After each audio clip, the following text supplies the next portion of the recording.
Spectroscopy definition से अगर हम इसको डिफ़ाइन करेंगे तो ये है study of interaction of light या electromagnetic radiations EMR with matter. यानी मैटर पे जब ये इलेक्ट्रोमैग्नेटिक रेडिएशन लाइट पड़ता है तो वो मैटर के साथ कुछ इंटरेक्शंस करता है। अब वो इंटरेक्शंस क्या होंगी और उनसे हमें क्या प्रिडिक्शन मिलेंगी कंपाउंड्स के बारे में या मैटर के बारे में क्या इन्फॉर्मेशन मिलेंगी, तो वो हम अब स्पेक्ट्रोस्कोपी में स्टडी करेंगे। तो फर्स्ट ऑफ ऑल ये EMR इलेक्ट्रोमैग्नेटिक रेडिएशन समझते हैं कि ये क्या है और फिर देखते हैं कि इनका इंटरेक्शन मैटर के साथ क्या होगा। इलेक्ट्रोमैग्नेटिक रेडिएशंस EMR यानी radiations not attracted by magnetic field और इलेक्ट्रिक फील्ड, यानी ना तो मैग्नेट इनको अट्रैक्ट कर सकता है ना इनको इलेक्ट्रिक फील्ड अट्रैक्ट कर सकता है। तो इस किस्म की रेडिएशन जो है वो कहलाती हैं इलेक्ट्रोमैग्नेटिक रेडिएशंस। और ये क्या करती हैं, they can transfer energy through space, space से भी ये एनर्जी गुजार सकते हैं और ख़ुद जो हैं ये फोटॉन्स ऑफ एनर्जी कहलाते हैं। अब ये कौन कौन से रेडिएशन है तो यहाँ से पिक्चर से देख लें तो ये आपको दिखाई दे रहा है इलेक्ट्रोमैग्नेटिक रेडिएशंस जिनको क्लासीफाई किया गया है on the basis of wavelength. सबसे छोटा वेवलेंथ गेमा रेज रखते हैं, उसके बाद वेवलेंथ बढ़ जाए तो they are known as X rays, फिर ultra violet rays, visible, infrared rays, microwaves and radio waves. और ये उनका वेवलेंथ। सबसे छोटा वेवलेंथ आपको गेमा रेज का मिलेगा और सबसे लंबा वेवलेंथ आपको रेडियो वेव्स का मिलेगा। और फिर ये जो विजिबल आपको दिखाई दे रहे हैं यानी हमारी आंख जिस लाइट को देख सकती है that is known as visible. और विजिबल के इस साइड पे ये तीनों these are invisible by naked eye, naked eye से हम इनको नहीं देख सकते। और सिमिलरली इधर ultra violet rays, X rays, gamma rays ये भी इनविजिबल हैं, ये भी हम आंख से, खुली आंख से नहीं देख सकते। अगर देख सकते हैं तो वो सिर्फ ये विजिबल है जो 7 कलर्स पे मुश्तमिल है। उसको आप यूं समझ सकते हो कि this is VIBGYOR, violet, indigo, blue, green, yellow, orange and red colour.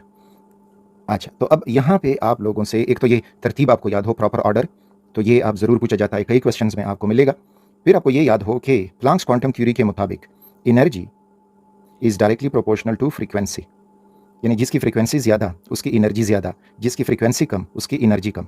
या फिर E energy is equal to H nu where H is Planck's constant. अच्छा, अब frequency is inversely proportional to lambda wavelength.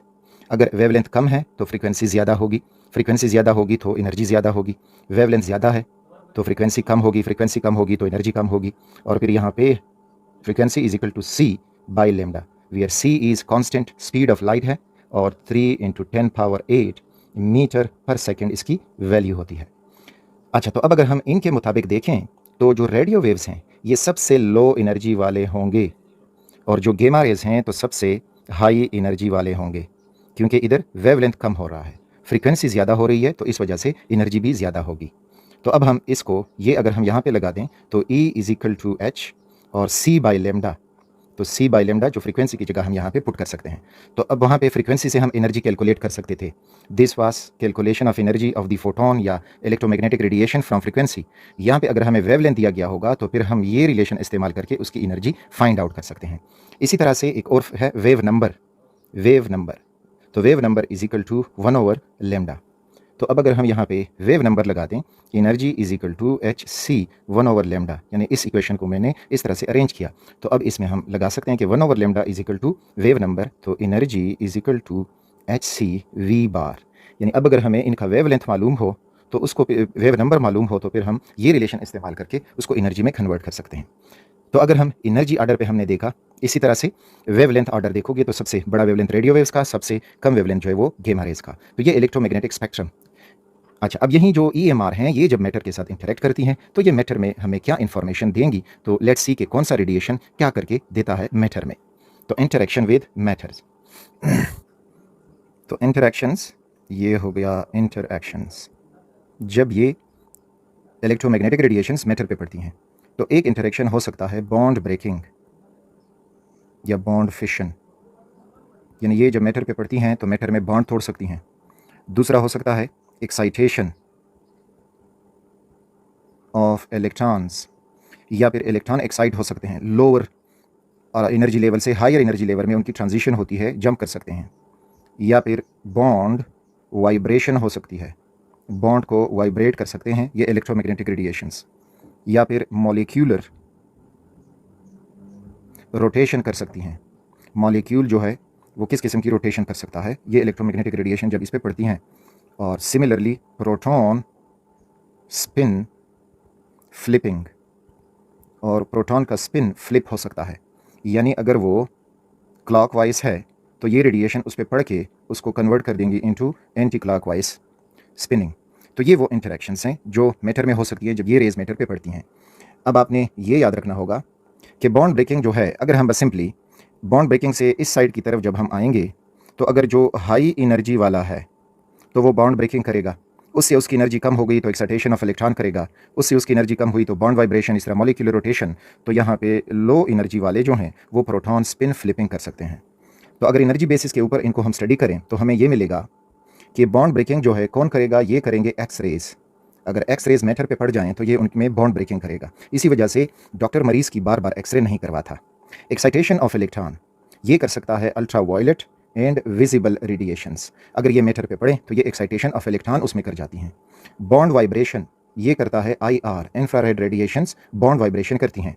Molecular rotation is done by microwaves, तो ये microwaves जो हैं molecular rotation करती हैं। और प्रोटॉन स्पिन फ्लिपिंग ये जो है आपके पास रेडियो वेव्स कर सकता है, this is done by radio waves. तो ये वो मुख्तलिफ इंटरेक्शन है जो ये इलेक्ट्रोमैग्नेटिक रेडिएशन करवा सकती हैं। तो याद रखना है इनको कि इनसे हम क्या इंफॉर्मेशन हासिल करेंगे आगे जाके। तो ये थे इंटरेक्शन। अब हैं स्पेक्ट्रोस्कोपिक मेथड्स। स्पेक्ट्रोस्कोपिक मेथड्स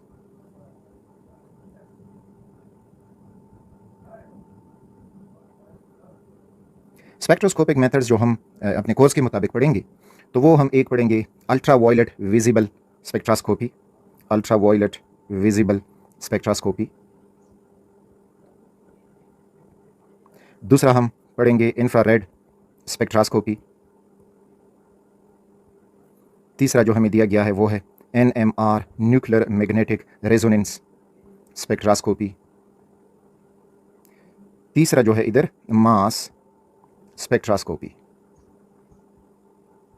यानी मैं एक ओवरव्यू दे रहा हूँ कि इस चैप्टर में ये चीज़ें हम डिटेल से समझेंगे। अब इनसे हमें क्या इंफॉर्मेशन मिलेंगी अबाउट द मैटर। तो अल्ट्रा वायलेट विजिबल स्पेक्ट्रोस्कोपी हमें सेचुरेटेड और अनसेचुरेटेड ये बताएगा। ज़्यादातर ऑर्गेनिक कंपाउंड पे ही अप्लाई करेंगे तो हमें ये बताएगा कि ये जो कंपाउंड है सेचुरेटेड है कि अनसेचुरेटेड है, यानी इसमें सारे कार्बन कार्बन सिंगल बॉन्ड हैं कि कार्बन कार्बन डबल बॉन्ड भी है या कार्बन कार्बन ट्रिपल बॉन्ड भी मौजूद है या दोनों मौजूद हैं। तो ये हमें अल्ट्रा वायलेट विजिबल स्पेक्ट्रोस्कोपी बताएगा। IR स्पेक्ट्रोस्कोपी ये हमें बताएगा अबाउट द फंक्शनल ग्रुप कि कौन से कंपाउंड में कौन सा फंक्शनल ग्रुप मौजूद है, या एक अननोन कंपाउंड है तो हम IR स्पेक्ट्रोस्कोपी से फाइंड आउट करेंगे कि ये अल्डिहाइड है, कीटोन है, अल्कोहल है, कौन है। NMR spectroscopy structure of organic compound, ये हमें स्ट्रक्चर के बारे में बताएगा कि उसमें जो एटम्स हैं वो किस तरह जो हैं जुड़े हुए हैं, उनके अरेंजमेंट क्या है, ब्रांचिंग है, ब्रांचिंग नहीं है, क्या है। मास स्पेक्ट्रोस्कोपी ये हमें average atomic mass, sorry relative atomic mass, relative molecular mass, जितने भी मास से रिलेटेड प्रॉपर्टी होंगी तो वो हमें मास स्पेक्ट्रोस्कोपी बताएगा। ये स्पेक्ट्रोस्कोपिक मेथड जो हमने एम्पेरिकल फार्मूला पढ़ा तो वो क्लासिकल मेथड था, लेकिन ये मॉडर्न स्पेक्ट्रोस्कोपिक मेथड हैं और ये इस्तेमाल किए जाते हैं अब मॉडर्न एनालिटिकल केमिस्ट्री में। अच्छा, जो डिवाइस इनके लिए इस्तेमाल होता है हर एक के लिए उसको कहा जाता है स्पेक्ट्रोमीटर। स्पेक्ट्रोमीटर डिवाइस होगा, सपोज करें दिस इज दैट डिवाइस, इसमें हम एक अननोन कंपाउंड डालेंगे, ये उसमें हुआ कंपाउंड, और दूसरी तरफ से इससे इलेक्ट्रोमैग्नेटिक रेडिएशन वाला सोर्स होगा जो इलेक्ट्रोमैग्नेटिक रेडिएशन इस कंपाउंड पे बम्बार्ड करेगा, और उस बम्बार्डमेंट के बाद ये स्पेक्ट्रोमीटर कैलकुलेट करके हमें ग्राफ देगा मॉनिटर पे, या उसको हम प्रिंट भी कर सकते हैं, जिसको कहा जाता है रिकॉर्डर। ये रिकॉर्ड करेगा और हम उन इलेक्ट्रोमैग्नेटिक रेडिएशंस यहाँ पे जो ग्राफ हमें मिलेगा उस ग्राफ को स्टडी करेंगे कि कौन सा कंपाउंड कौन से वेवलेंथ को एब्जॉर्ब करता है और कौन से वेवलेंथ को एब्जॉर्ब नहीं करता, और उन एब्जॉर्ब वेवलेंथ से हम फिर मालूम करेंगे कि ये सेचुरेटेड है, अनसेचुरेटेड है, कौन सा फंक्शनल ग्रुप रखता है, स्ट्रक्चर इसका क्या होगा। और मास स्पेक्ट्रोमेट्री में कोई रेडिएशन इस्तेमाल नहीं होती, उसमें डायरेक्ट जो है एक ग्राफ बनता है, mass charge to mass ratio, mass to charge ratio, उसका एक ग्राफ बनता है। डिटेल से आगे हम समझेंगे। तो ये था ओवरव्यू ऑफ दी स्पेक्ट्रोस्कोपी कि स्पेक्ट्रोस्कोपी क्या चीज़ है और उसमें जो चीफ हमारे कोर्स के मुताबिक स्पेक्ट्रोस्कोपिक मेथड्स हैं कौन कौन से हम इसमें डिटेल से समझेंगे।